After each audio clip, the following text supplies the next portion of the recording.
Hi, my name's Jake and this is Jake Makes Food. This is our very first episode and today we're going to be making Nashville hot chicken and waffles. Stay tuned. All right, so the very first thing we're going to do is we're going to make a brine. Basically what this is going to do is it's going to help marinate the chicken, start getting some of those flavors infused, and then we're going to use that same brine to help set our chicken breading before we do our fried chicken. So basically what we're going to do is we're going to start with just a couple of eggs. Set that up for now. Crack those open.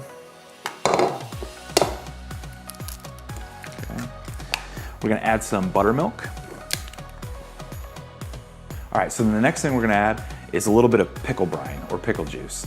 A lot of chicken marinades will use pickle juice. Some of your most famous chicken places, not gonna name any names, use pickle juice to help marinate their chicken. Again, it's gonna add a little bit of that tang, a little bit of vinegar. It's gonna help brighten and marinate some of that chicken for us. We're just gonna put a little bit in here. That should be enough. You don't really need to put in that much. Okay, and then we're just gonna whisk it in a little bit. Smash up those eggs, whisk it all together, get it to a good consistency. All right, so once we have that done and it's all whisked together, we're gonna add a little bit of seasonings to this just to amplify that and start getting a good marinade. So we're gonna add some fresh cracked pepper. I personally use Telecherry pepper. It's the most flavorful black pepper you can use. Very aromatic, it's absolutely delicious. I use it in everything. And for the sake of making this easy, I have some pink Himalayan salt. And maybe just like about a teaspoon of that. We're gonna add a little bit of smoked paprika. You could use regular paprika as well. I just prefer smoked. Honestly, a fair amount. I'd say probably about 2 tablespoons. And then some ground cayenne. And this is kind of to taste. We're gonna add a lot more of this later, so you don't need that much. I think maybe like about a 1/4 teaspoon. And then lastly, we're gonna add a tiny bit of garlic powder, maybe about a 1/2 teaspoon. And one of my favorites to use with beef or chicken is Coleman's ground mustard. And basically what this is dehydrated mustard. And you don't need much of it, it's pretty potent. So maybe again, about a 1/4 teaspoon. And we're gonna whisk.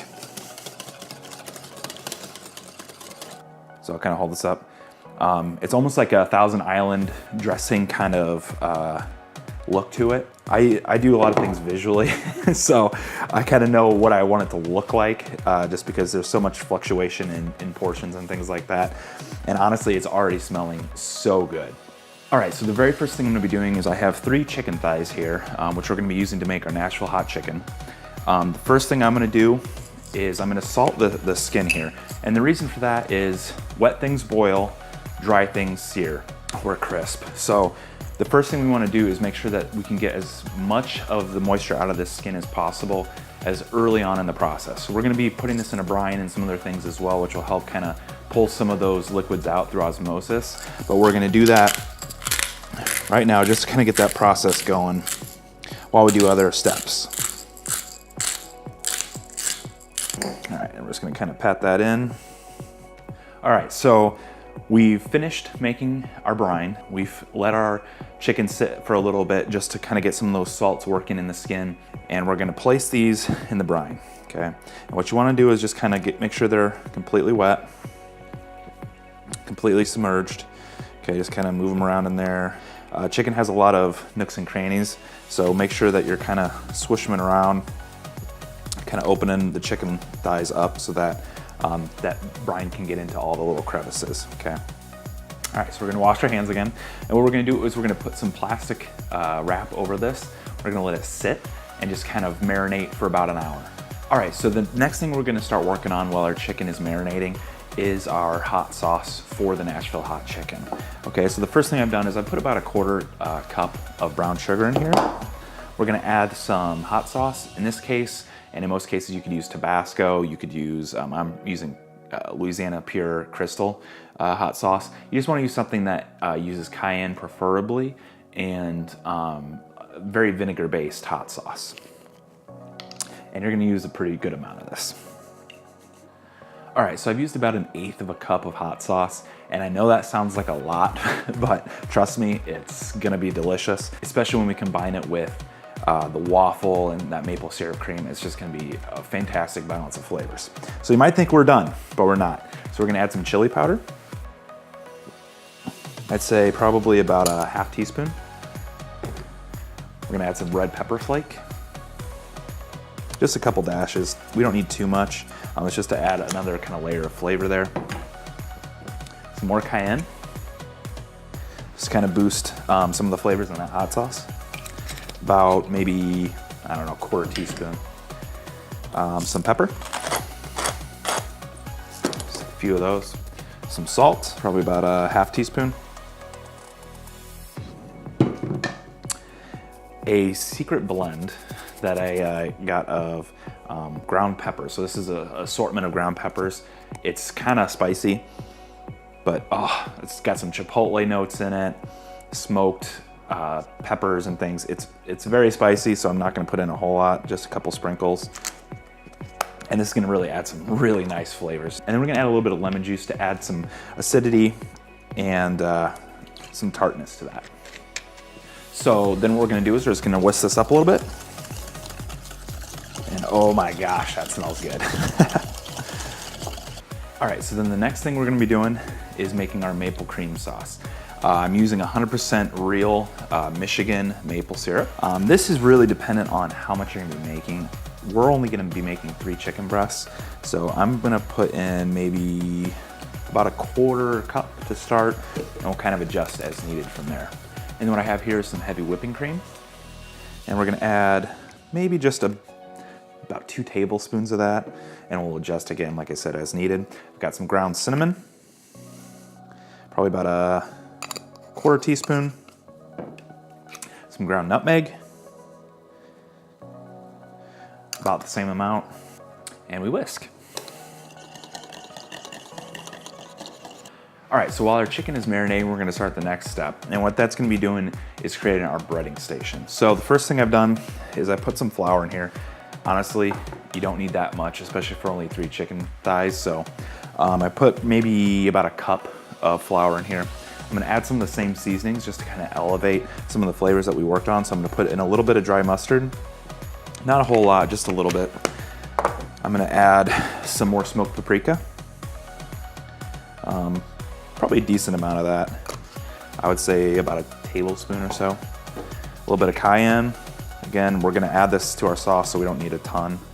Maybe about a quarter teaspoon. Some more garlic powder. Probably about a half tablespoon. Some salt. Probably about a tablespoon. And some more cracked black pepper. Okay, and then we're just gonna mix that all together. Oh man, if you haven't ever used telecherry pepper, you really have to try it. Like it's uncomparable when it comes to pepper. It just smells so good. All right, so our breading station portion is ready, and we're gonna go check on our chicken. So a little bit of a first episode mess up here. I forgot to turn my camera back on after moving to the next step. And so everything I just did is completely unfilmed. So I'm just gonna explain it to you real quick. Basically what I did is I took my chicken out of the brine. I dried it off as best as I could just from kind of drip drying it. Once I had it mostly dry, put it into my flour mixture here. Made sure that every little nook and cranny was covered with flour and spice and all that kind of stuff. And then same thing, patted it, tossed it so that some of the excess flour comes off, retoss it in there, just making sure that all those little areas are coated with flour, and then I moved it into my final station. If you need a video on how to bread chicken, there's a bazillion out there, but basically that's what I did. All right, so the next thing I'm gonna do is I'm gonna prep my batter here for my waffles. So what I've done is I've put about a half a cup of pancake mix in here. You can make your own. I'm already involved enough as it is, and so I'm gonna use a mix. I'm gonna use about a pinch of sugar, maybe about 2 pinches. So we're really trying to balance out some of that heat. So a little bit extra probably won't hurt. I'm gonna use a quarter cup of buttermilk. You could use regular milk. I have buttermilk here, so that's what I'm using. About a half teaspoon or a quarter teaspoon of vanilla extract, and 1 egg. You know the drill by now? Whisk. All right, we're in the home stretch. So what we're gonna start doing is preparing our elements of the dish. in a way that basically allows us to keep the most things warm, fresh, hot, and ready to go. So that when we plate, everything is ready, everything is hot, everything is tasty, and everything is the way we want it to be. So the first thing we have is our waffle maker. We're gonna start our waffles, and then we're gonna pop those in the oven at about 200 degrees just to keep them warm and crispy. If you let waffles sit, they will lose their crisp. So we're gonna keep those hot so that we can basically pull those out. They're gonna be ready at any time, so we're just gonna get those going now. All right, so we have our waffle going. Now what we're gonna do is we're gonna put our chicken in the fryer. To do this, one helpful tip is always to lay the chicken away from you. That way, if it does splash in any oil, it's splashing it towards the backsplash and not onto your face. And like I said, you're gonna lay it down like so. Going away from you.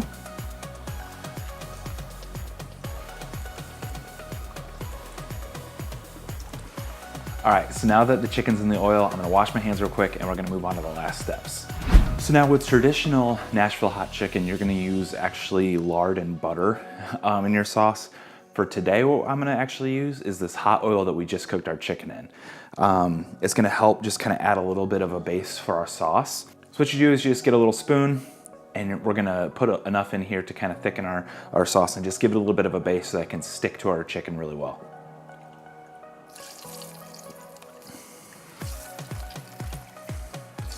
So this hot oil, the other thing it's gonna do is mix in really nicely with that brown sugar that we put in this sauce. Oh my goodness, that smells good.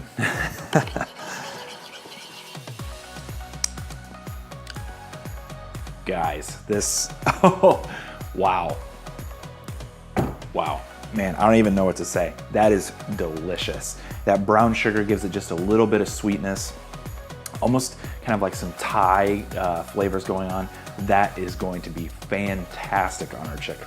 All right, and look at that. That is freaking beautiful. So we have our chicken, we have our waffle. What we're gonna do is we're gonna actually move this chicken off. We're gonna put some peanut butter on the waffle here, which if you've never had peanut butter on your waffle, I highly recommend it. We're just gonna lather that up.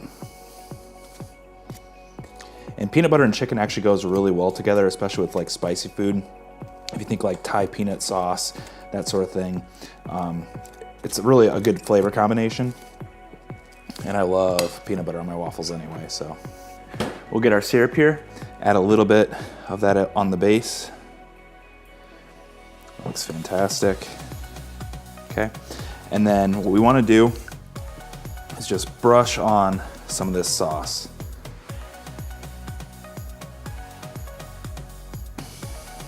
Just get a nice coating on that chicken.